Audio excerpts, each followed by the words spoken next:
با صدای فوران این سرود وطندوستانه در باغ فرهنگی استراحتی ناحیه فرخور روز شنبه چورابینی ورزشی آغاز یافت. این نوبت بازیگران بازی شاهمات اینجا جمع آمدند. زیر عنوان شاهمات برای تکمیل نیروی ذهنی و پیشگیری افراطگرایی در این ناحیه مسابقه جمهوری شاهمات گذرانیده شد.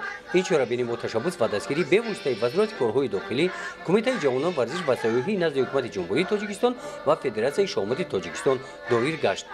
در این مسابقه موافق دستور نفران سن سال تا 35 ساله باید اشتراک می‌کردند. خواهش پیرانسالان را بینابر گرفته آنها را نیز بر رویخط اشتراکچیان مسابقه داخل نمودند.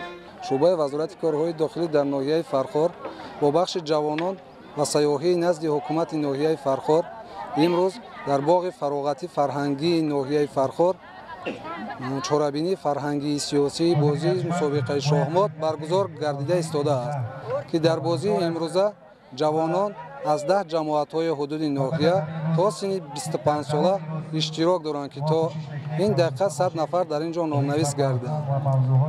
اساساً تشبث پیش گرفته محترم وزیر کارهای داخلی جمهوری تاجیکستان این بلند برداشتن روحیه وطن دوستی جوانان و پیشگیری شامل نگردیدن آنها به حزب و حرکت‌های افراطی، اکستریمیستی و تروریستی میباشد. چورابینی ورزشی از قسمت‌های زیرین عبارت بودند. در یک گوشه بازی شاهمات ادامه یافته، بازیگران شغل بازی می‌پوشند.